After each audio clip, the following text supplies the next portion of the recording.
ഇന്ന് ആരും ശ്രദ്ധിക്കപ്പെടാത്തൊരു മെയിൻ ഘടകമാണ് നമ്മുടെ ശരീരത്തിലെ പ്ലേറ്റ്ലെറ്റ്സ് എന്ന് പറയുന്നത്. പലരും അത് കുറഞ്ഞു കഴിഞ്ഞാലൊന്നും അത്ര ബോധറാവില്ല. എന്തെങ്കിലും ഒരു ഇൻഫെക്ഷൻസ് ഒക്കെ വരുമ്പോഴാണ്, അല്ലെങ്കിൽ ചിക്കൻ ഗുനിയ, ഡെങ്കു പോലത്തെ ഇത്തരം വൈറൽ ഇൻഫെക്ഷൻസ് ഒക്കെ വരുമ്പോഴാണ് നമ്മൾ പ്ലേറ്റ്ലെറ്റ്സിന്റെ ആ ഒരു കൗണ്ടും എല്ലാം നമ്മൾ കൂടുതലായിട്ടും ഒബ്സർവ് ചെയ്യുന്നത്. ഈ പ്ലേറ്റ്ലെറ്റ്സ് നമ്മുടെ ശരീരത്തിൽ എന്തൊക്കെ ഫങ്ഷൻസ് ആണ് ചെയ്യുന്നത്, അത് കുറഞ്ഞു കഴിഞ്ഞാൽ എന്തൊക്കെ രീതിയിലുള്ള ലക്ഷണങ്ങൾ കാണിക്കും, ഇത് നമുക്ക് എങ്ങനെ മാനേജ് ചെയ്യാം, ഭക്ഷണത്തിലൂടെ തന്നെ നമുക്ക് എങ്ങനെ മാനേജ് ചെയ്യാമെന്ന് ഇന്നത്തെ വീഡിയോയിലൂടെ നമുക്കൊന്ന് ഡിസ്കസ് ചെയ്യാം. ഹായ്, ഞാൻ doctor Juhi Das, QNB health കെയറിലെ ഹോമിയോപ്പത്തിക് ഫിസിഷ്യനാണ്. നമ്മുടെ ശരീരത്തിൽ ഒത്തിരി രക്താണുക്കളുണ്ട്. അതായത് RBC, WBC, പ്ലേറ്റ്ലെറ്റ്സ്.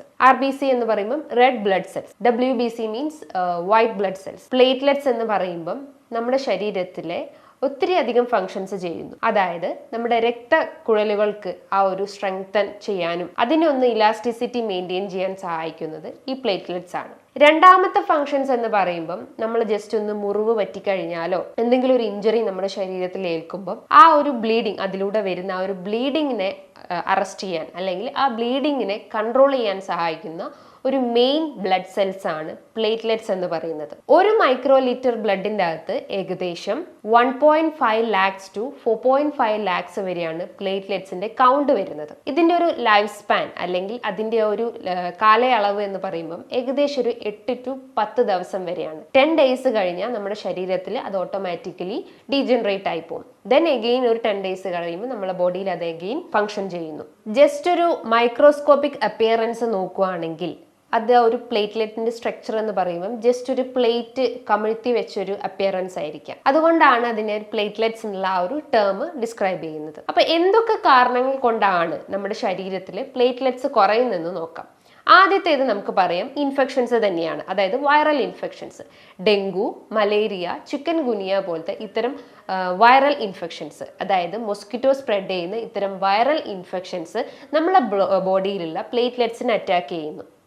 അതിൻ്റെ ഭാഗമായിട്ട് നമുക്ക് ഇത്തരം ഫീവർ പ്രശ്നങ്ങളും അതേപോലെ തന്നെ വീക്ക്നെസ്സും ബോഡി പെയിൻ, ജോയിന്റ് പെയിൻസും ഒക്കെ ഡെവലപ്പ് ചെയ്യാനുള്ള ഒരു ചാൻസസ് ഉണ്ട്. മറ്റൊരു പ്രധാനപ്പെട്ട ഒരു റീസൺ എന്ന് പറയുമ്പം നിങ്ങളുടെ ശരീരത്തിൽ എന്തെങ്കിലും ബാക്ടീരിയൽ ഇൻഫെക്ഷൻസ്, അതായത് സെപ്റ്റിസീമിയ അല്ലെങ്കിൽ H. പൈലോറി പോലത്തെ ഇത്തരം ബാക്ടീരിയൽ ഇൻഫെക്ഷൻസ് നിങ്ങളുടെ ഗട്ടിനെയോ അല്ലെങ്കിൽ നിങ്ങളുടെ പ്രതിരോധ ശേഷിനെയോ അഫക്റ്റ് ചെയ്തിട്ടുണ്ടെങ്കിൽ അതിൻ്റെ ഭാഗമായിട്ടും നമ്മൾ ജസ്റ്റ് ഒന്ന് CBC അല്ലെങ്കിൽ കംപ്ലീറ്റ് ബ്ലഡ് കൗണ്ട് ചെക്ക് ചെയ്ത് കഴിഞ്ഞാൽ അതിൻ്റെ അകത്ത് പ്ലേറ്റ്ലെറ്റ്സിൻ്റെ വാല്യൂ നല്ല രീതിയിൽ റിഡ്യൂസ്ഡ് ആയിട്ടുണ്ടെന്ന് മനസ്സിലാക്കാം. ഈ പ്ലേറ്റ്ലെറ്റ്സ് ഉൽപ്പാദിപ്പിക്കുന്ന ഒരു മെയിൻ സെൻറ്റർ എന്ന് പറയുമ്പം നമ്മുടെ ശരീരത്തിലെ ബോൺ മാരോ അഥവാ മജ്ജ, ഇതിൽ നിന്നാണ് നമ്മുടെ ശരീരത്തിൽ പ്ലേറ്റ്ലെറ്റ്സ് ഉൽപ്പാദിപ്പിക്കുന്നത്.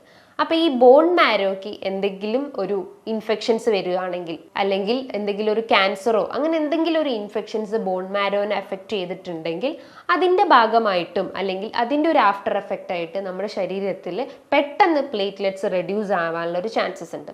മറ്റൊരു പ്രധാനപ്പെട്ട ഒരു റീസൺസ് എന്ന് പറയുമ്പം നിങ്ങളുടെ ശരീരത്തിൽ കിഡ്നിയിൽ എന്തെങ്കിലും ഡാമേജ് സംഭവിക്കുമ്പോൾ അല്ലെങ്കിൽ ലിവർ ഫെയിലിയർ അല്ലെങ്കിൽ റീനൽ ഫെയിലിയർ ഒക്കെ ആണെങ്കിൽ അതിൻ്റെ ഒരു ആഫ്റ്റർ എഫക്റ്റ് ആയിട്ടും അല്ലെങ്കിൽ അതിൻ്റെ ഒരു എൻഡ് റിസൾട്ട് ആയിട്ടും നമുക്ക് ഈ ഒരു പ്ലേറ്റ്ലെറ്റ്സ് നല്ല രീതിയിൽ റിഡക്ഷൻസ് കാണിക്കുന്നു. നമ്മുടെ കുടലിൻ്റെ അകത്ത് എന്തെങ്കിലും വൈറൽ ഇൻഫെക്ഷൻസ്, അതായത് ഇൻഫ്ലമേറ്ററി ബവൽ ഡിസീസോ ഇറിറ്റബിൾ ബവൽ സിൻഡ്രോം പോലത്തെ ഇത്തരം ബവൽ ഇൻഫെക്ഷൻസ് ഒക്കെ വരുവാണെങ്കിൽ അല്ലെങ്കിൽ ഗ്യാസ്ട്രൈറ്റിസ്, H. പൈലോറി പോലത്തെ ഇത്തരം ഗ്യാസ്ട്രൈറ്റിസ് ഇൻഫെക്ഷൻസ് ഒക്കെ നമ്മുടെ ബോഡീനെ എഫക്റ്റ് ചെയ്തിട്ടുണ്ടെങ്കിൽ അല്ലെങ്കിൽ ഇൻറ്റസ്റ്റൈൻസിനൊക്കെ എഫക്റ്റ് ചെയ്തിട്ടുണ്ടെങ്കിൽ അതിൻ്റെ ഭാഗമായിട്ടും നിങ്ങൾക്ക് പ്ലേറ്റ്ലെറ്റ്സിൽ റിഡക്ഷൻ സംഭവിച്ചിട്ടുണ്ടെന്ന് മനസ്സിലാക്കാം.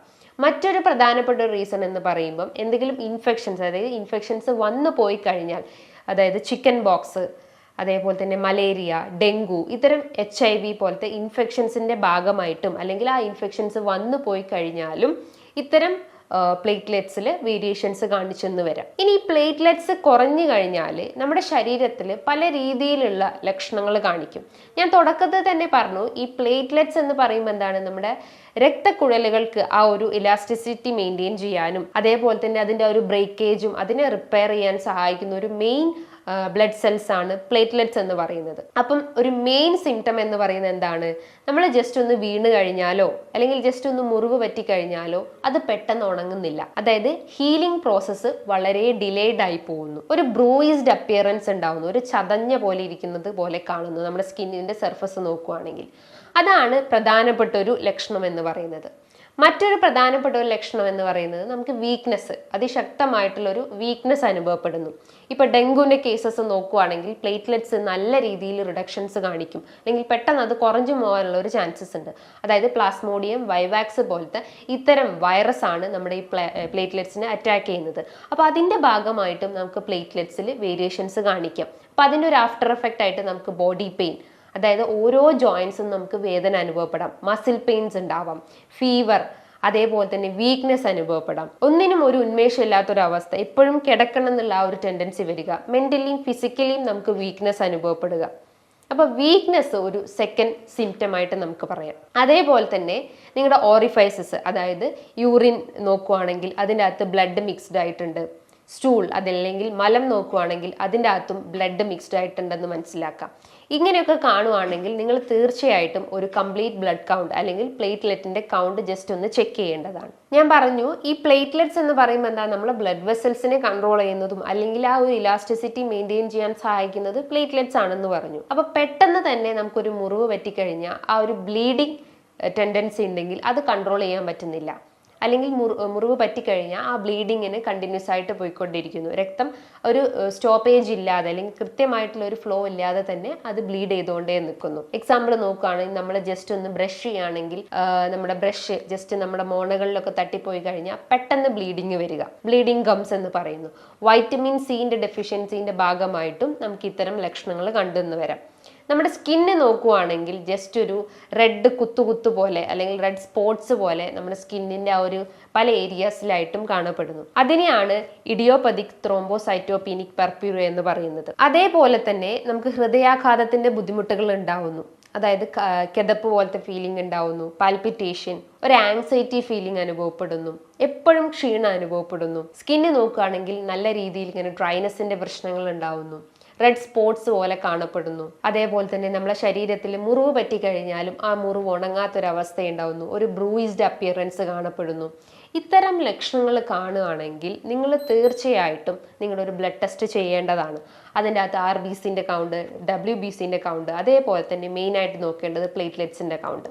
ഒരു 1.5 ലാക്ക് മുതൽ 4.5 ലാക്ക് വരെയാണ് നോർമൽ റേഞ്ച് പറയുന്നത്. അപ്പം അതിൻ്റെ ഉള്ളിലാണെങ്കിൽ നിങ്ങൾക്ക് പ്ലേറ്റ്ലെറ്റ്സിൽ ഒരു വേരിയേഷൻസ് ഇല്ല എന്ന് നമുക്ക് മനസ്സിലാക്കാം.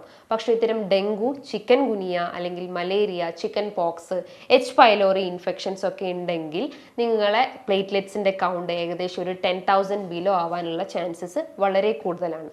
അപ്പോൾ അതിന് നിങ്ങളുടെ ഡയറ്റിൽ കൃത്യമായിട്ട് ഫോളോ ചെയ്യാൻ ശ്രമിക്കുക. ഡയറ്റ് എന്ന് പറയുമ്പോൾ വൈറ്റമിൻ C അടങ്ങിയിട്ടുള്ള ഭക്ഷണങ്ങൾ എടുക്കാൻ ശ്രമിക്കുക. അതായത് ആൻറ്റി ഇൻഫ്ലമേറ്ററി അല്ലെങ്കിൽ നമ്മുടെ ശരീരത്തിലെ നീർക്കെട്ടിനെ കുറയ്ക്കുന്നതും അല്ലെങ്കിൽ ഫ്രീ റാഡിക്കൽസിനെ കുറയ്ക്കുന്നതായിട്ടുള്ള വൈറ്റമിൻ C അടങ്ങിയിട്ടുള്ള ഭക്ഷണങ്ങൾ എടുക്കാൻ ശ്രമിക്കുക. അതായത് പേരക്ക, നെല്ലിക്ക പോലത്തെ, ഇന്ത്യൻ ഗൂസ്ബെറി പോലത്തെ ഇത്തരം ഫ്രൂട്ട്സ് ഐറ്റംസ് നിങ്ങളുടെ ഡയറ്റിൽ ഉൾപ്പെടുത്താൻ ശ്രമിക്കുക. അതേപോലെ തന്നെ വൈറ്റമിൻ A അടങ്ങിയിട്ടുള്ള ഭക്ഷണങ്ങളും, ക്യാരറ്റ്, അതേപോലെ തന്നെ പംകിൻസ്, അതേപോലെ തന്നെ ലീഫി വെജിറ്റബിൾസ് ഒക്കെ ഉണ്ടെങ്കിൽ അത് നിങ്ങളുടെ ഡയറ്റിൽ ഉൾപ്പെടുത്താൻ ശ്രമിക്കുക. നിങ്ങളുടെ ശരീരത്തിലെ പ്ലേറ്റ്ലെറ്റ്സിനെ ബൂസ്റ്റപ്പ് ചെയ്യാൻ വേണ്ടിയിട്ട് നിങ്ങളുടെ ഡയറ്റിൽ ഉൾപ്പെടുത്തേണ്ട ഒരു മെയിൻ ഇൻഗ്രീഡിയൻ്റ് ആണ് പപ്പായ. പപ്പായൻ്റെ ലീഫ് ജസ്റ്റ് ഒന്ന് ഗ്രൈൻഡ് ചെയ്തിട്ട് അത് ജസ്റ്റ് ഒന്ന് എന്തെങ്കിലും ആഡ് ചെയ്തിട്ട് അല്ലെങ്കിൽ ജസ്റ്റ് ഒന്ന് വാട്ടറിൽ മിക്സ് ചെയ്തിട്ട് ഡയല്യൂട്ട് ചെയ്ത് കുടിക്കുകയാണെങ്കിൽ പ്ലേറ്റ്ലെറ്റ്സിൻ്റെ കൗണ്ട് നല്ല രീതിയിൽ ബൂസ്റ്റപ്പ് ചെയ്യാൻ പറ്റുന്നതാണ്.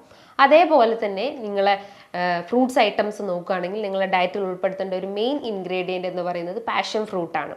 അതായത് നല്ല രീതിയിൽ നമ്മുടെ ബോഡിയിലെ പ്ലേറ്റ്ലെറ്റ്സ് ഇൻക്രീസ് ചെയ്യാനും നമുക്ക് നല്ല രീതിയിൽ ഒരു ഉറക്കം കിട്ടാനും നമ്മുടെ ബ്ലഡ് പ്രഷർ കൺട്രോൾ ചെയ്യാൻ സഹായിക്കുന്ന ഒരു മെയിൻ ഫ്രൂട്ടാണ് പാഷൻ ഫ്രൂട്ട് എന്ന് പറയുന്നത്. അത് നിങ്ങളുടെ ഡയറ്റിൽ നിങ്ങൾ ഭക്ഷണം കഴിക്കുന്നതിൻ്റെ മുൻപേ ആയിട്ട്, ഡിന്നറിന് മുൻപേ ആയിട്ട് ജസ്റ്റ് ഒന്ന് ഒരു ടീസ്പൂൺ ജസ്റ്റ് ഒരു ഹണി ആഡ് ചെയ്തിട്ട് കുടിക്കാവുന്നതാണ്. അപ്പോൾ ഒരു ഡീപ്പ് സ്ലീപ്പ് അല്ലെങ്കിൽ ഒരു സൗണ്ട് സ്ലീപ്പ് കിട്ടുന്നതാണ്. ബ്ലഡ് പ്രഷർ നമുക്ക് കൃത്യമായിട്ട് കൺട്രോൾ ചെയ്യാൻ പറ്റുന്നതാണ്. അതോടൊപ്പം തന്നെ ഈ പ്ലേറ്റ്ലെറ്റ്സ് നമുക്ക് ഇമ്പ്രൂവ് ചെയ്യാൻ സഹായിക്കുന്നതാണ്. അതേപോലെ തന്നെ മറ്റൊരു മെയിൻ ഫ്രൂട്ട് ഐറ്റമാണ് മാതളം. അതായത് നമ്മൾ HB ബൂസ്റ്റപ്പ് ചെയ്യാനും അനീമിയയുടെ പ്രശ്നങ്ങളുണ്ടെങ്കിൽ അത് കൺട്രോൾ ചെയ്യാൻ സഹായിക്കുന്ന ഒന്നാണ് പൊമോഗ്രാനേറ്റ് എന്ന് പറയുന്നത്. ഒരു പൊമോഗ്രാനൈറ്റ് അതിൻ്റെ അകത്തേക്ക് 1 ടീസ്പൂൺ ജസ്റ്റ് ഒരു അലോവേറ മിക്സ് ചെയ്തിട്ട് നന്നായിട്ട് മിക്സ് ചെയ്തതിന് ശേഷം നിങ്ങളുടെ ഭക്ഷണത്തിൻ്റെ മുൻപേ ആയിട്ട് കഴിക്കാൻ ശ്രമിക്കുക. ഇത് പെട്ടെന്ന് തന്നെ ആ ഒരു റിഡക്ഷൻ്റെ പ്രശ്നങ്ങളുണ്ടെങ്കിൽ അത് ബൂസ്റ്റപ്പ് ചെയ്യാൻ സഹായിക്കുന്നതാണ്. അതോടൊപ്പം തന്നെ കിവി, സ്പിനാച്ച്, പപ്പായ, പൈനാപ്പിൾ, ഗൂസ്ബെറി ഇത്തരം ഫ്രൂട്ട്സ് ഐറ്റംസും നിങ്ങളുടെ ഡയറ്റിൽ ഉൾപ്പെടുത്താൻ ശ്രമിക്കുക. ഇങ്ങനെ ചെയ്യുകയാണെങ്കിൽ പെട്ടെന്ന് തന്നെ ആ ഒരു റിഡക്ഷൻ്റെ പ്രശ്നങ്ങളുണ്ടെങ്കിൽ അല്ലെങ്കിൽ പെട്ടെന്ന് തന്നെ നമുക്ക് പ്ലേറ്റ്ലെറ്റ്സിനെ ബൂസ്റ്റപ്പ് ചെയ്യാൻ സഹായിക്കുന്നതാണ്. ഇനി ഇതുമായി ബന്ധപ്പെട്ട് എന്തെങ്കിലും സംശയങ്ങൾ ഉണ്ടെങ്കിൽ നിങ്ങൾക്ക് താഴെ കാണുന്ന നമ്പറിൽ കോൺടാക്ട് ചെയ്യാവുന്നതാണ്. നല്ലൊരു ഹെൽത്ത് ടോപ്പിക്കുമായി വീണ്ടും കാണാം. താങ്ക്